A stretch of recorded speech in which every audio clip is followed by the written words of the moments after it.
Welcome to Engaging Culture, a podcast presented by Bridgeway Christian Church. I'm Brian Kiley. On today's episode, I welcome Brett Dans to the program. Brett is our interim Bridgeway Young Adults pastor, and he has also been an employee at Rayleigh's for over a decade. He's going to share with us some insights as to what it is like to be a grocery store worker during these crazy times, and he's also going to help us understand how we can be a blessing to the employees at our local grocery stores. All of that and more on this episode of Engaging Culture. Well, hi, everybody. Welcome to the Engaging Culture podcast. Pastor Brian with you, joined by the one and only Brett Dans. Brett, thanks for the time today, my man. Hello, guys. How are you? So they are giving grocery store workers days off still. Yes. Few. And Few. far between, but yes, we do get days off every once in a while. Good. Well, I'm glad to hear that, and I know that your off time is precious, so I appreciate you giving us a little bit of that time today to talk about a little bit of kind of your experience being on the front lines. Obviously, just from knowing you, I think about you and kind of what you're dealing with. Think about that a lot. I think about the employees in my local Rayleigh's here that I see. A couple of whom go to Bridgeway, and man, I know it's not an easy time for you, is it? No, it certainly is not. We're surviving, but things have been more challenging than normal. Yeah. So I want to just rewind a few weeks here as we sort of start this conversation. What was it like sort of at the beginning when we started seeing cases of the pandemic here in the United States, when all of a sudden these kind of shelter in place type orders started coming down, and obviously that led to a kind of some panic buying and things like that. When did you start to notice things were different at your store, and what was it kind of like initially? So the funny thing is, my first real thing that kind of triggered me thinking about this was some guy was coming through the line with like 6 things of toilet paper. I know that's like the whole joke and everything, but I was ringing it up and it was all coming up at full price. Typically, if somebody's buying that much toilet paper, it's on sale or something. And so that was about a week before the first things of things shutting down was first mentioned. After that, it was on a Thursday, I think, when we put out the memo that we were going to halt services at Bridgeway temporarily. That Thursday, some coworkers had texted me. I was off, and they had said that it was just a crazy day. That next Friday, so I think that was what, like the 15th or so of March, somewhere around there. That Friday, we walked in the store and it was packed wall to wall, busier than any Thanksgiving or Christmas, which usually Thanksgiving, Christmas, we have extra staff to, uphold and get stuff out. But really, everything was just being emptied off the shelves. People were coming in with the little hand baskets, and they looked around and saw everyone buying everything and turned around and went and got a basket and themselves purchased $500, $600 of groceries as well. So people were literally coming in and seeing what was happening, and that was triggering them to then buy more. Right. That had to have been kind of surreal for you just to witness that, because that's such, yes, like you said, you have your real busy times when people buy a lot of stuff for the holidays, but to see that kind of behavior, that's not something you see a lot, right? No, I'm never actually, because we did more on that particular Friday sales wise than we have for any Christmas, any Thanksgiving. And then it was the same the next day and the same the next day. And that carried on for about a week of just having record sales. So most people were working tons of overtime, just working long days and stuff, but really just kind of getting a sight into how people react to things and how people really are driven by fear in some ways. Obviously, we all want to provide for our families and make sure that we have food and seeing the uncertainty. But really, as a worker sitting there and knowing like, hey, we have another load coming in tonight. Like tomorrow we have more stuff coming in. And so seeing all these customers kind of freaking out and buying all this stuff, it was a struggle even having faith in the system of more deliveries coming. It was a struggle to kind of keep that fear at bay and realize, no, I don't need to buy stuff just to buy stuff. It's still going to be here tomorrow. The next day, it might be a little more sporadic now, but nothing halted. It didn't stop coming in. Well, and it's funny to me. I mean, like on the one hand, there you go. You're talking about how, like, you know what's going on. You know more deliveries are coming. You know that this scarcity is not real. That the food supply chain is intact. That more stuff is coming. But at the same time, being in that environment where you see so many people who don't know what's going on and who are afraid, and they're afraid because they just don't know, right? And it's almost like being in that environment of so many fearful people, even when you know, again, that more food's coming. I mean, I can understand how that would kind of mess with you a little bit, right? You're like, wait, should I be afraid? Should I be, kind of, I don't know, should I be impacted by this, right? I mean, I think if you're around that all day, it's hard to let that not affect you. Worker, I mean, seeing people buy that much stuff, and trying to kind of keep that fear at bay.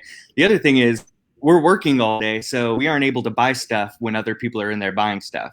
So we had coworkers the first couple of days who they needed things, and they'd come in before the store opened, and by the time they'd be clocking out at even 1 p.m., things were just emptied out because so many people bought. We literally even had to change kind of some policies on buying stuff while we're on the clock, because there was things that we needed and we'd come in and store wouldn't be open when we started working, and by the time we were off. So we changed some policies even so we could get the stuff that we needed as workers. Wow. That's wild. What are some other, obviously there's been an increase in business. I mean, just like you said, record sales. What are some other ways that just the environment in the store has been maybe different than normal over the last few weeks? Yeah, I'll tell you. So when the bosses walk out holding a piece of paper, something else is changing. So that's like a constant stress of just like, all right, now what? So masks being mandatory, or sanitation things every 30 minutes. Then county ordinance will come out. No, we have to wipe the pin pad after every single customer. And now this is different. We have to put these markers on the ground where people are standing, and so all these things are rolling out almost on a daily basis. Yeah. So seeing the boss walking with a piece of paper is, kind of a scary sign, because we know something else is changing. So there's that stress that's just kind of always happening. But then the other part is, like, we have people that went out right from the beginning who are elderly. So we have coworkers who have been gone since the start. People that have immune issues, or immune compromises, they've been out since the start. We have people that have normal, feeling nauseous one day or something else. So we have less staff on hand on a daily basis than normal, yet we're as busy as holidays. Right. So the strain of that is definitely wearing on all of the coworkers, and it's the same at every store. We're hiring people in for, doing the online shopping services and things. But then you're training new people, and during this busy time, that's a challenge as well. So there's a lot of underlying stress that's just kind of happening, and people are calling in sick, and if they have any sort of fever, flu-like symptoms, they're going to be out for at least 10 days because they've got to go and get checked and be cleared and be completely healthy before coming back to work.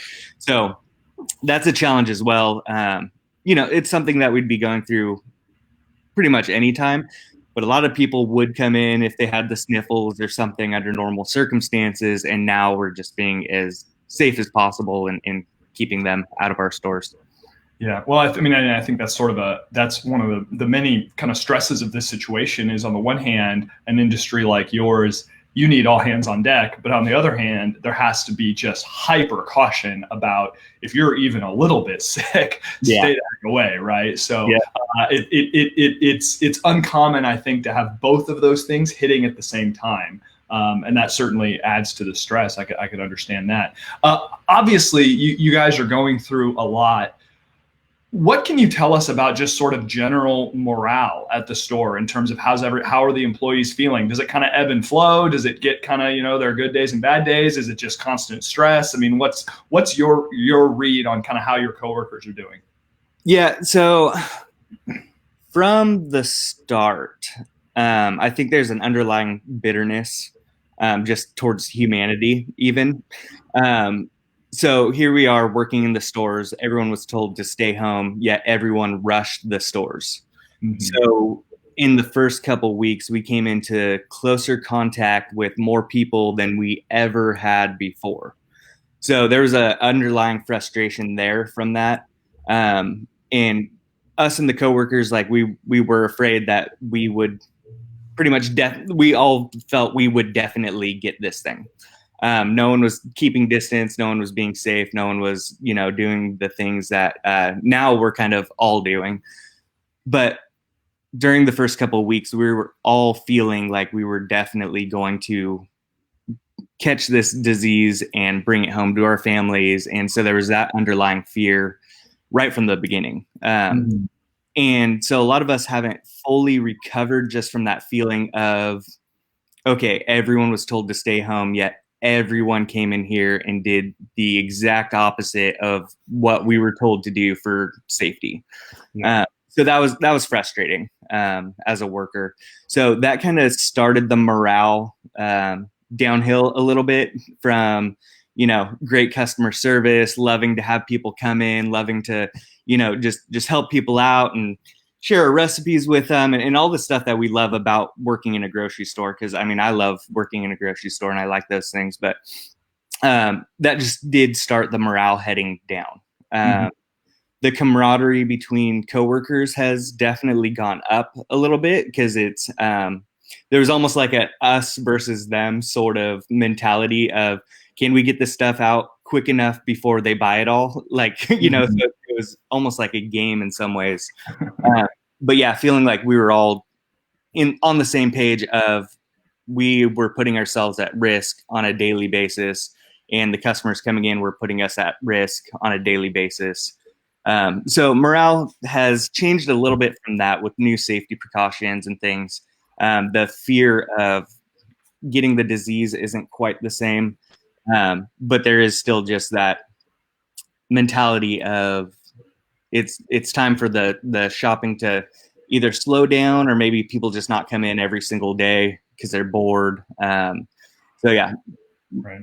It is challenging, just the stress and the underlying stress. And then, I think back to a normal Thanksgiving week or Christmas week in a grocery store. By the time the holiday hits and it finally is slow the next day, we're all exhausted. We're worn out. It's been a battle. Yeah. But this is just every day being the same. So we haven't had a real rest where we come in and we're like, oh, we can finally get the department looking nice today. That just hasn't been the case. So right. It seems to me, and obviously, and this is just my own anecdote as somebody who I do the grocery shopping for my family, but I have for what it's worth, I'm trying to stay the heck out of there if I can help it. Coming in, as infrequently as I can. It seems to me, and I've gone maybe once a week, once every 10 days. Each time I've gone to the store, it has felt, on the one hand, it has felt a little bit less crazy to me. Like it's been less crowded, fewer items have been out of stock. It just feels a little, and I make a point to try to go at sort of non-prime times, but it seems a little bit less crazy, and there seems to be more people taking things seriously, better observing of social distancing. I think just only the last time I grocery shopped was after the recommendation came through in Placer County to have masks on. It feels to me like things are very different, and it still has sort of an eerie vibe in the store a little bit. But it seems that sort of I don't know, maybe the initial panic might be subsiding a little bit. But I say that again as somebody who, I don't spend all day in a grocery store. That's just my own anecdote. Would you say there's any truth to that, or would you say that's different than what kind of you've observed on a daily basis? Yeah, there's truth to that. And that was definitely true before the last stimulus check came out. So there was a huge influx again in shopping after people received their stimulus checks. So it is true that people are taking things more seriously. But the difference is we are busier at kind of random times. The people trying to get the toilet paper, paper towels, they're there at 6 a.m. So those morning hours that would typically go to getting things fully stocked for the day now you have people coming in and, oh, hey, do you have this in the back? And our load just got there. So yes, we do. So now we're walking to the back for one item at a time instead of having that morning time to really prep for the day, which puts a strain on the next people that come in later in the day, that they would come into a fully stocked department and then keep stocking as the day goes on and be able to get those demands for other customers. So that's kind of a just an interesting dynamic of being busy at different times than normal.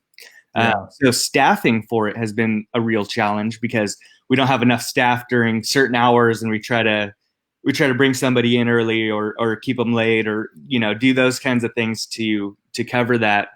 And so that part's challenging as well. People, however, a lot of them are coming in with masks. They're using the sanitizer wipes. Most people are keeping a distance. We noticed that it was one day in particular, people would come up to ask me something, but they'd stop a fair distance away before asking, which was helpful. But we do still get a lot of people that come up and they'll walk right up to us and reach around us for something instead of asking us to maybe take a step aside, which we'll happily do. You have people coming in that don't take it seriously, and they kind of think it's funny or cute or tough to not take it seriously, which is fine for them, but not when it's affecting other people. Yeah, not when it's endangering your safety. Yeah, and a lot of the precautions that went into place have caused some people to overreact. And so they'll come in wearing gloves and they think they're invincible because of that. And so instead of washing their hands maybe 3 times when they're in there, they're touching everything. Then they come through the line and we're touching the same things they touched with their gloves. And they've touched their face 100 times because their mask isn't fitting right. And they've done all these things that really are the opposite of how they should be doing, but they have this idea that they're safe because of it. So that's kind of challenging. But us as coworkers, like, we really need to stay safe from the public because we come into contact with our coworkers a lot. Mm-hmm. I'm sitting there checking and my bagger is a foot away. So if we can keep our interaction just between our families at home and our coworkers and then their families at home, not every customer that's coming in the store as well, I think is beneficial, because the more of us that get sick or things happen and go out of there, the harder it's going to be for you guys to get what you need from the store. So there's still kind of that camaraderie between the coworkers and a little bit of we're afraid of the customers, That's understandable. We all get our temperature taken at the start of every shift. But plenty of people coming into the store, could be sick or maybe even currently are sick as they're shopping, whether they know it or not. So that's the fear as well of just trying to keep us safe from them. Yeah, and you've hit on a few of these things already, but can you just help us understand what are some practical ways that we, as we're coming in to do our grocery shopping, what are some ways that we can be extra careful to look out for your safety? Yeah, so I'd say the biggest one is not to come in for non-essential items. So I mean, it's one thing. So say you have to go to the pharmacy to pick something up, and you're like, well, I'm here, I might as well pick up a couple things before I leave. Like, that's totally fine. However, I had a lady come in the other day for a potted plant, like to go and plant at home. It wasn't potted, it was to plant at home, and a newspaper. So say you come in for 1 or 2 items. So you come in, you use 10 cart wipes up at the front to wipe everything down. You wander the store, you touch a few things, you put it back, you come through, and then you go to the register. So the lines get longer because you're buying just a couple things. So then somebody from an outer department gets called up to check, slows down the whole front end. And then, they have to wipe the whole thing down after you've gone through.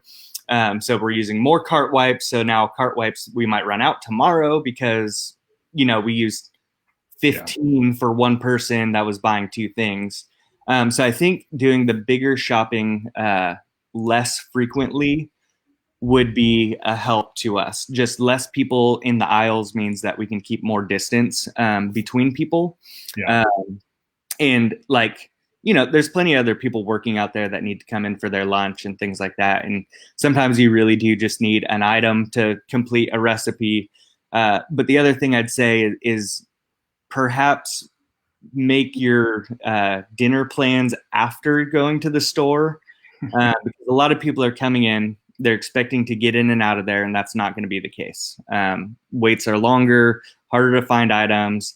So if you come in there with less expectation of getting exactly what you were looking for, the exact brands and things like that, that'd put less strain on us.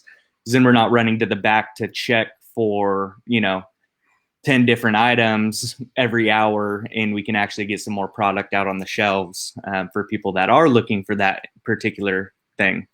Yeah. So that would definitely help.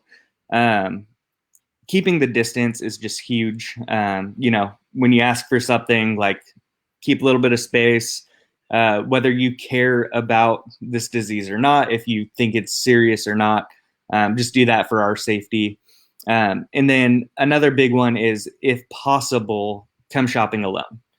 The more people that are in the store, the harder it is to keep distance, especially kids. They're running around, they're touching everything.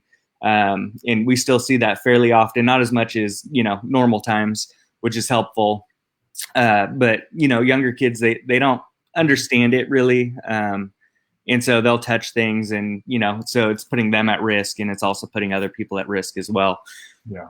So those are some of the things. But yeah, the frequent shopping should slow down a little bit, and the order should get a little bit bigger so that you guys can make it, like you were saying, a week, 10 days in between visits, as much as possible. We still want you guys to eat well. In the last month, I've set my all-time record at Costco and at Rayleigh's, trying to minimize the frequency with which I go to those places. So but I think that that's certainly important for us to recognize that if we can do our shopping all at once, and then recognizing it's not always possible to shop alone, but if it's at all possible to do that, and then and keeping that distance. And I think recognizing as well is that there are, obviously, as a grocery shopper, you're going to interact with employees at the check stand, but it's important just to recognize that there are employees stocking shelves and stocking the produce department all the time. And I think it's very easy as a shopper to get in the mentality of like, oh, I need a bag of apples, I'm going to go grab the bag of apples, and not be cognizant of the fact that, hey, there's an employee right there who, kind of like you said, if I make it known that I'm there, they'll be more than happy to move, because they don't want to be close to me either. Yeah. And just to even be cognizant of the fact that, hey, we want to really try to maintain distance even when we're in the aisles or in the store. And obviously that's helpful for everyone's safety. Totally. Yeah, because we want to continue to be there to serve people, and we can't do that if we end up sick. Yeah. Is there anything, and you've obviously gone through a lot of the challenges that you guys are facing. Are there any challenges of kind of being on the front lines like you are that maybe go beyond what us as the general public might understand? Like, is there anything that you just say, hey, this is a real challenge of what we're doing that maybe might not seem obvious or isn't getting a lot of attention? I kind of hit on some of those things already. Just talking about like people just being normal sick. But then there's also the aspect of just being exhausted. So I typically work in the produce department. I also do a lot of checking on the front end, but I've pretty much worked most departments in the store over the years. We lift heavy stuff, and a lot of it. Towards the beginning of everything, there was, a run on like potatoes. Those come in 50-pound bags. And so when we're putting out thousands of pounds of potatoes and onions and stuff, it's physically wearing. Where a lot of people are coming in earlier for their shifts, staying later, taking shorter lunches, getting less rest time. The stress at first definitely was wearing on people. A lot of our employees weren't sleeping well and just kind of stressed out in general, working 6 days a week. Sometimes one of my coworkers, he worked 7 days a week, 2 weeks in a row, plus hours of overtime daily. So it is just, a lot of those little stressors and things like that. Then not to mention every customer is more work than ever with all the sanitizing prep. So we have entire shifts dedicated to somebody going around and sanitizing and sanitizing and sanitizing over and over. Then we have to have extra people on hand to let people out of the check stands to go and wash their hands frequently. We're wiping down surfaces all the time. And then wearing a mask all day at work while lifting heavy things and while trying to talk to people and things like that. That's just kind of wearing as well, of just it being uncomfortable, but then also the frustration of not being able to communicate things. And customers are feeling that too. So a lot of people coming in, instead of like, hey, how's it going? How are you? It's more of, it's more of, where is this? Yeah. Are you guys out of this? Like it's kind of a harsh tone. And part of that's just, it's hard to communicate with a mask on. Sure. Part of that's, maybe they're being sarcastic, but I can't see their smile because their face is covered. So customer service, like something that I always loved and I loved interacting with people, is more of a burden now than ever. So I think a lot of those things are things that people don't see. So, if you interact with somebody at the meat department and they're a little bit snappy because you asked for something and they had to walk to the back, it's because 30 other people asked for something also. And maybe they already know it's out, but they just wanted to go to the back for a minute to kind of disappear. So, being aware of some of those kinds of things and just aware of the frustrations that some of these coworkers might be feeling on a daily basis. And if as shoppers you came in and you had a good attitude and you had patience and you knew you might not get everything that was on your list, but you were kind to people, and that might really turn around somebody's day who just had 3 really bad interactions with people. Yeah.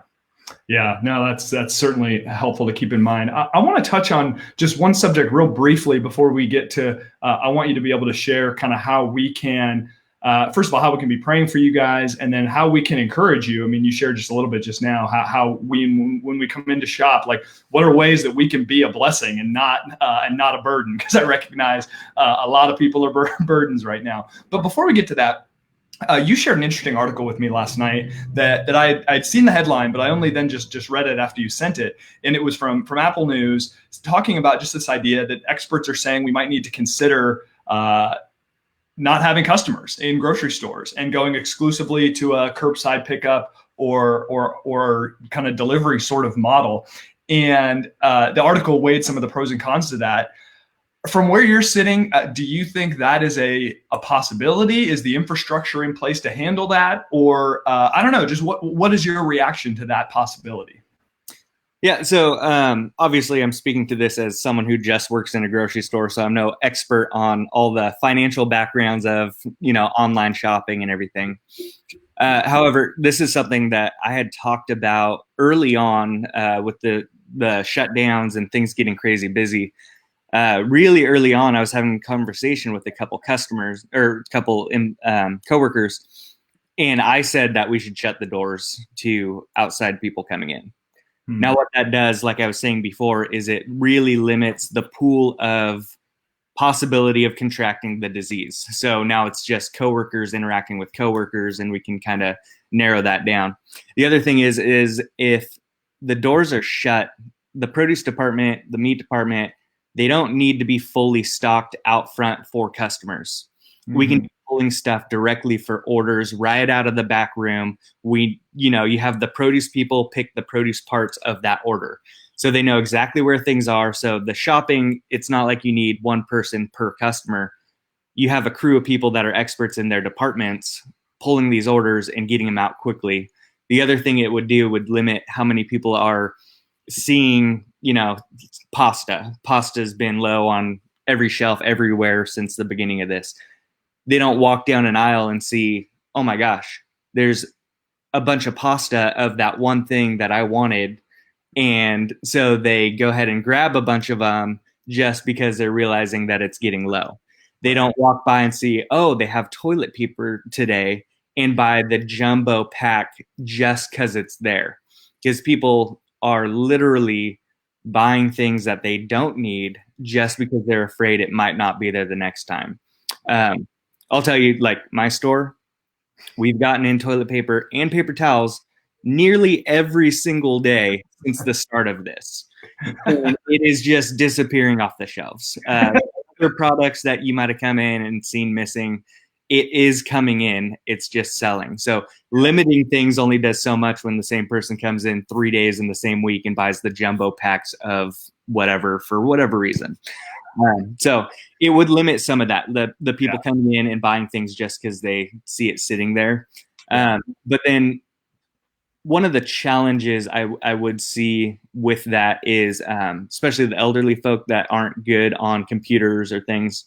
But I was saying, like, man, if they pulled up with a handwritten note of the things they needed and we could prioritize that, shop for them immediately, bring it right out to them, that would be one of those easy go arounds, they may not get the exact things that they wanted, but I think it would make the stores a lot less stressful.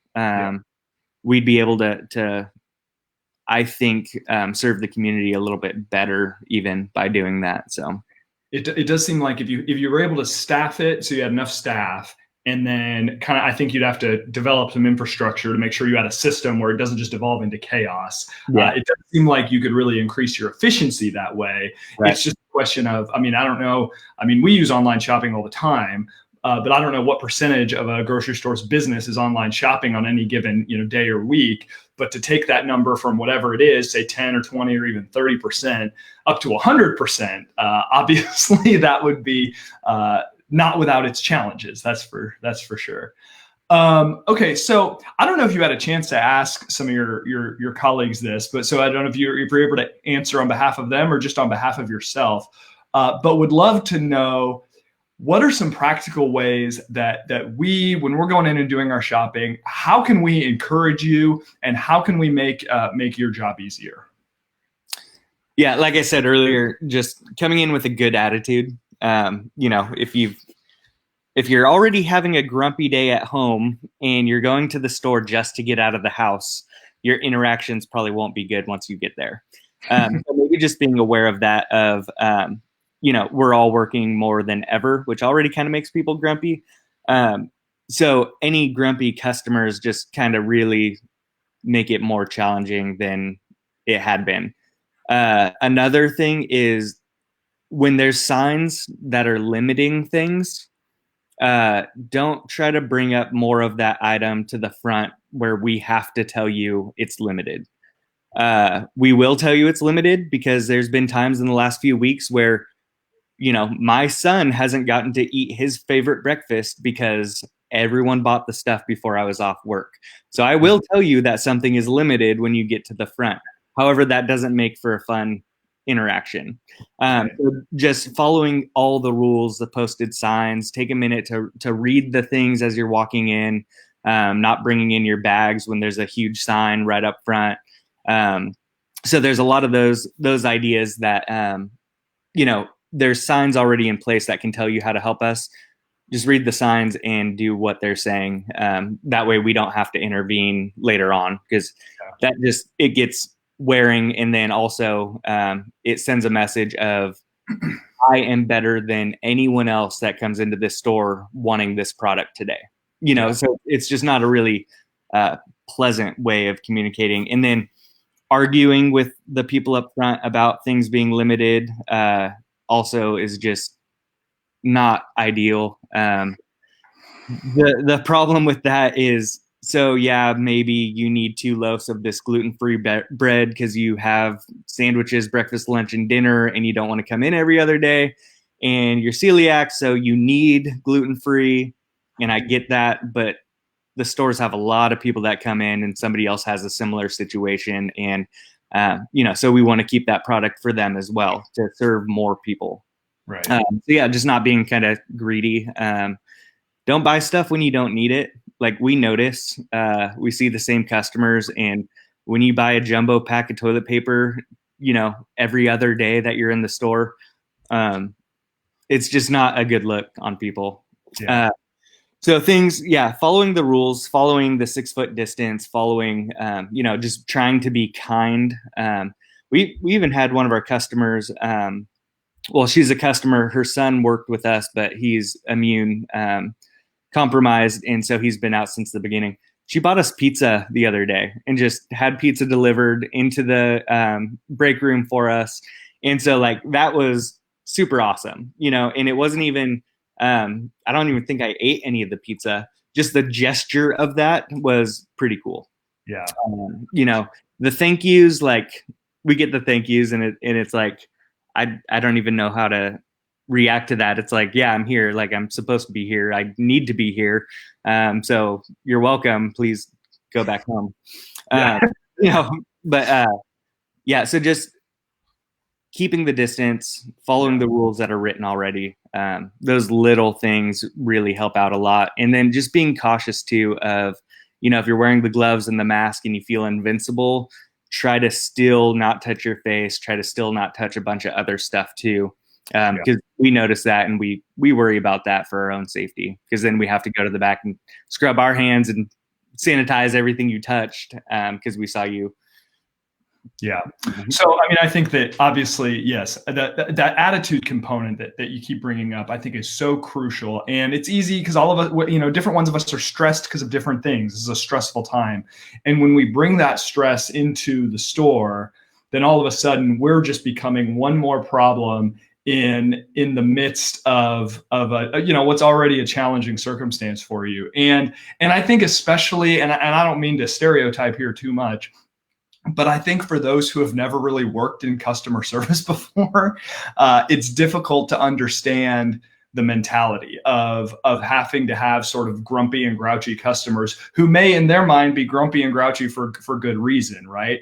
I mean, I worked at Rayleigh's, you know, way back in the day. I've worked in a department store. I've worked in a restaurant. I've worked in all of these different places. And I think it's just important. And I try to keep this in mind when I'm going to businesses where I don't maybe have experience, is just to realize, okay, what can I do to be an understanding and kind customer today and not simply be part of the problem? And I think even just taking a breath before you walk in, if you notice like, hey, I'm stressed or I'm worried or I'm anxious or I'm in a hurry, and just sort of pausing before you go in to kind of be like, okay, like I want to be a blessing here today and not just part of the problem. I mean, I think that's really important, and it's easy to lose sight of that in the midst of all of the, you know, when we're stressed like we are. So last thing I want to ask you about is just how can we be praying for you? How can we be praying for you and for your colleagues and just those that are out on the front lines? Because we obviously want to be supporting you in numerous ways, by being good customers, by staying home when we can, by only coming in when we need to, but then also we obviously want to be praying for you as well. So how can we be doing that? Yeah, I think big things, safety, stress, and sleep. You know, so praying for us just that we don't end up sick during this time, just that our stress levels would decrease, that, you know, fun things would happen and that we wouldn't be bringing that stress home to our families. And then sleep is a big one too. I mean, it is definitely challenging to kind of unwind after days have been so busy, and just that stress level as well. And so people are feeling it. A lot of my coworkers on a daily basis are like, oh, I didn't sleep last night, and they're looking exhausted when they come in. So prayer for those things for sure. And then also being an essential worker puts an extra tax on a lot of families who, you know, maybe the other spouse is home or working from home with children. You know, when both spouses are home, like sometimes you can tag team it and help a lot. But other times, like, so the home life of a lot of these essential workers is challenging right now too, just, you know, for their spouses even. And there's this idea of, you know, people that want to be out of the house and the other person has to be out of the house. It's like this dynamic of neither one of them gets how the other one's feeling. So that's something I've noticed, like keep seeing things online of everyone wanting to get out of their house. And I'm like, can I please just stay home for a day and not go into it? So yeah, so just prayer for kind of that dynamic as well would be awesome. Yeah, cool. Right on. Well, yeah, thank you for sharing that. And we've been praying for you here in the Kylie house, and we'll continue to do that. So I told you the last question was the last question, but I actually have one more, and it's really important, and it's inspired by a comment that your wife just left on our Facebook chat. How you had to trim your beard. How are you coping with having a trimmed beard? Has that been a difficult adjustment for you? It's been a good adjustment. The only one that ever sees my face other than this now is Ashley, since I have a mask on all day at work. One day of wearing that mask over that long beard, trimmed it that night, and I might go shorter. So again, you guys might see it get even shorter. Funny. Oh, that's funny. All right. Well, hey, thanks so much, man, for the time today. Thanks for sharing those insights with us. Thanks to all of you for watching and for listening. Man, we so encourage you to take what Brett said to heart. Let's only shop when we need to. Let's respect that distance, and let's be kind and loving and a good witness to our grocery store employees. They are working hard out there. So thanks again, Brett, and thanks again to all of you for listening. We'll be back in another couple of weeks with another episode of Engaging Culture.